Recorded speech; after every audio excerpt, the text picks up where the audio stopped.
আসসালামু আলাইকুম। সংবাদে আপনাদের সবাইকে স্বাগত জানাচ্ছি। আমি ফিরোজ তোহা। শুরুতেই আরবে কেবলস সংবাদ শিরোনাম। পুরোদমে মধ্যপ্রাচ্যে যুদ্ধ চলছে, আর এই মুহূর্তে আমাদের হাতে এসেছে কিছু ভয়ঙ্কর গুরুত্বপূর্ণ আপডেট সংবাদ। শুরুতেই জানাবো, ইসরায়েলের ৩ শহরে ১৭৫টি রকেট ছুড়ল হিজবুল্লাহ যোদ্ধারা। হিজবুল্লাহ ইসরায়েলের হাইফা, ক্রায়ট এবং সাপেট শহরে ১৫০ শতাধিক রকেট হামলা চালিয়েছে। সোমবার চালানো এসব হামলায় অন্তত ৭ জন ইসরায়েলি আহত এবং বেশ কিছু স্থাপনা ও বসতি ক্ষতিগ্রস্ত হয়েছে। ইসরায়েলি গণমাধ্যমের প্রতিবেদনে সব তথ্য জানানো হয়েছে। ইসরায়েলি মিডিয়ার প্রতিবেদন অনুসারে সোমবার হাইফা বন্দরে চালানো হিজবুল্লাহর এই হামলা ছিল ২০২৩ সালের ৮ অক্টোবর থেকে শুরু হওয়া সংঘাতের মধ্যে অন্যতম বৃহৎ হামলা। এরপর জানাবো, হিজবুল্লাহ ড্রোন হামলার পর থেকে বাংকার থেকে অফিস করছেন নেতানিয়াহু। হিজবুল্লাহ ড্রোন হামলার পর থেকে বাংকার থেকে অফিস করছেন দখলদার ইসরায়েলের প্রধানমন্ত্রী বেঞ্জামিন নেতানিয়াহু সরকার। রোববার ইসরায়েলি সম্প্রচার মাধ্যম চ্যানেল 12 এক সূত্রে টাইমস অব ইসরায়েল এসব তথ্য জানিয়েছে। প্রতিবেদনে বলা হয়েছে, ইসরায়েলের প্রধানমন্ত্রী বেঞ্জামিন নেতানিয়াহু প্রায় মাসখানেক সময় ধরে এই বাংকারেই অফিস করছেন। এদিকে পুতিনকে ট্রাম্পের ফোন, ইউক্রেনে যুদ্ধ শেষ করার আহ্বান। যুক্তরাষ্ট্রের নবনির্বাচিত প্রেসিডেন্ট ডোনাল্ড ট্রাম্প রাশিয়ার প্রেসিডেন্ট ভ্লাদিমির পুতিনের সঙ্গে টেলিফোনে কথা বলেছেন। এ সময় তিনি ইউক্রেনে যুদ্ধ শেষ করতে পুতিনের প্রতি আহ্বান জানিয়েছেন। রোববার ওয়াশিংটন পোস্টের এক প্রতিবেদনে সব তথ্য জানিয়েছে। তবে দুই নেতার ফোনালাপের খবরকে পুরোপুরি মিথ্যা বলছে ইউক্রেন। তারা যুদ্ধ বন্ধ করতে চাচ্ছে না। এদিকে নিজের স্বার্থেই যুদ্ধ চালিয়ে যাচ্ছেন ইহুদিবাদী বেঞ্জামিন নেতানিয়াহু, দাবি করল ইসরায়েলি জেনারেল। ইসরায়েলের প্রধানমন্ত্রী বেঞ্জামিন নেতানিয়াহু নিজের রাজনৈতিক ও ব্যক্তিগত স্বার্থ ফায়দার জন্য গাজা ও লেবাননের মধ্যে যুদ্ধ জারি রেখেছেন বলে অভিযোগ করেছে দেশটির সেনাবাহিনী। আইডিএফ এর অবসরপ্রাপ্ত জেনারেল ইসরায়েল চিফ আজ ইসরায়েলের সম্প্রচার মাধ্যম চ্যানেল 12কে দেওয়া এক সাক্ষাৎকারে তিনি এসব কথা বলেন। এবং সর্বশেষ জানাবো, ভারতের মণিপুরে সিআরপিএফ ক্যাম্পে হামলা। ভারতের মণিপুর রাজ্যে আবারও গোলাগুলি শুরু হয়েছে।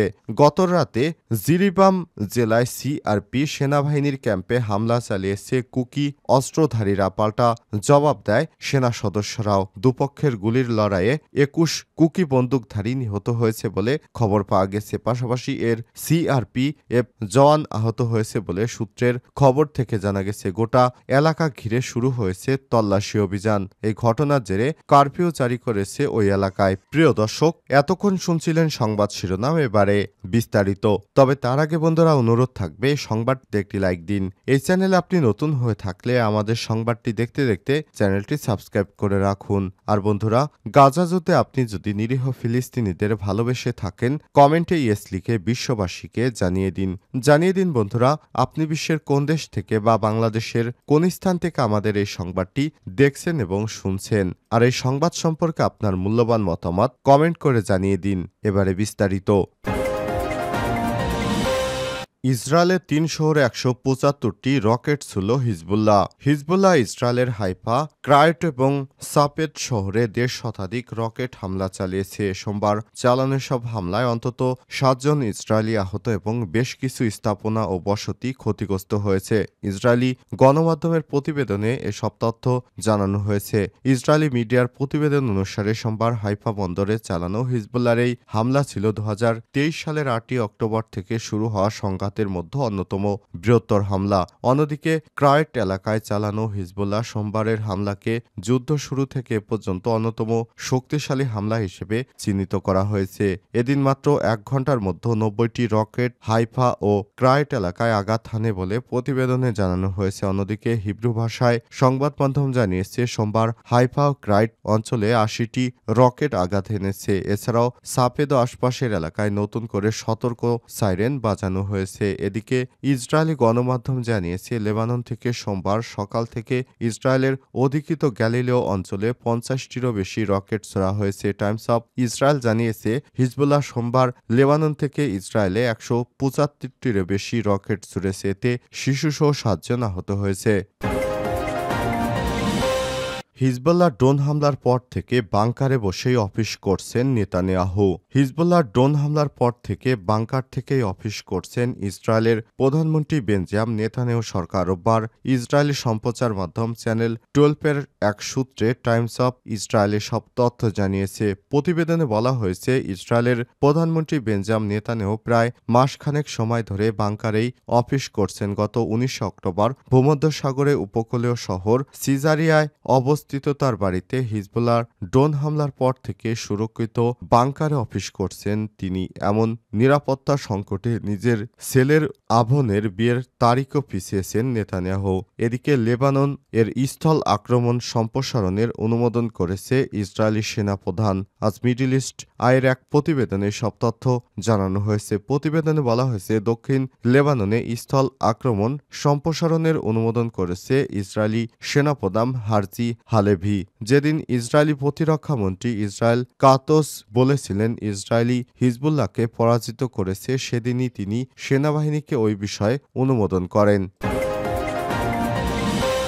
পুতিনকে ট্রাম্পের ফোন, ইউক্রেন যুদ্ধ শেষ করার আহ্বান।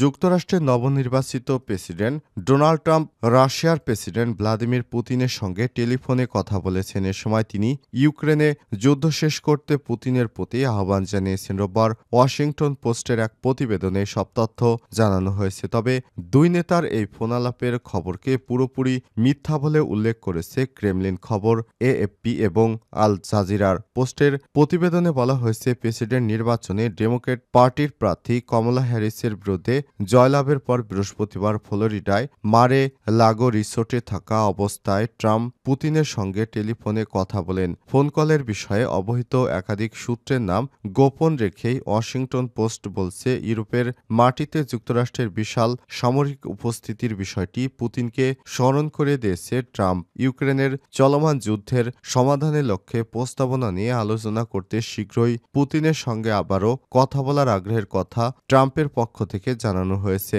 বার্তা সংস্থা রয়টার্সে নাম প্রকাশে অনিচ্ছুক সূত্রের বরাত দিয়ে জানিয়েছে, দুই নেতার মধ্যে টেলিফোন অনুষ্ঠিত হয়েছে। ওয়াশিংটন পোস্টে প্রকাশিত প্রতিবেদনের বিষয়ে রয়টার্সের পক্ষ থেকে প্রতিক্রিয়া জানতে ট্রাম্পের প্রচার দলের পরিচালক স্টিভেন সিউংয়ের সঙ্গে যোগাযোগ করা হয়েছিল। তিনি বলেন, বিশ্ব নেতাদের সঙ্গে ট্রাম্পের ব্যক্তিগত কথোপকথনের বিষয়ে আমরা কিছুই প্রকাশ করব না।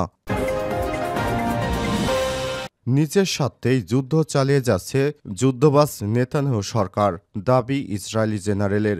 ইসরায়েলের প্রধানমন্ত্রী বেঞ্জামিন নেতানিয়াহু নিজের রাজনৈতিক ও ব্যক্তিগত ফায়দার জন্য গাজা ও লেবাননে যুদ্ধ জারি রেখেছেন বলে অভিযোগ করেছে দেশটির সেনাবাহিনী। আইডিএফ এর অবসরপ্রাপ্ত জেনারেল ইসরায়েল জিপ রোববার ইসরায়েলের সম্প্রচার মাধ্যম চ্যানেল 12-কে দেয়া এক সাক্ষাৎকারে জিপ এসব কথা বলেন। তিনি বলেন, নেতানিয়াহুর এই বিষয়টি নিয়ে আপত্তি তোলার কারণেই মন্ত্রী তো হারাতে হয়েছে সাবেক প্রতিরক্ষামন্ত্রী ইয়োব গ্যালেন্টকে। জিপ বলেন, গাজা ইসরায়েলি বাহিনীর সামরিক অভিযানের প্রাথমিক প্রধান লক্ষ্য ছিল হামাসের হাতে থাকা জঙ্গিদের মুক্ত করা, কিন্তু যুদ্ধ শুরুর অল্প কিছুদিনের মধ্যেই আমরা বুঝছিলাম জিম্মিদের মুক্ত করা এই যুদ্ধের অগ্রাধিকার নয়। তিনি আরও বলেন, শুরু থেকেই যুদ্ধের সার্বিক ব্যবস্থাপনার দায়িত্ব ছিলেন নেতানিয়াহু। মূলত তার নির্দেশনার কারণে একসময় জিম্মিদের মুক্ত করার প্রাথমিক লক্ষ্য গুরুত্বহীন হয়ে পড়ে। নেতানিয়াহু নিজের রাজনৈতিক ও ব্যক্তিগত ফায়দাকে অগ্রাধিকার দিয়ে যুদ্ধের নির্দেশনা দিতে থাকেন। ইয়োব গ্যালেন্ট ইসরায়েলের সাবেক প্রতিরক্ষামন্ত্রী, এ নিয়ে আপত্তি তোলার কারণে তাকে মন্ত্রিত্ব হারাতে হয়েছে।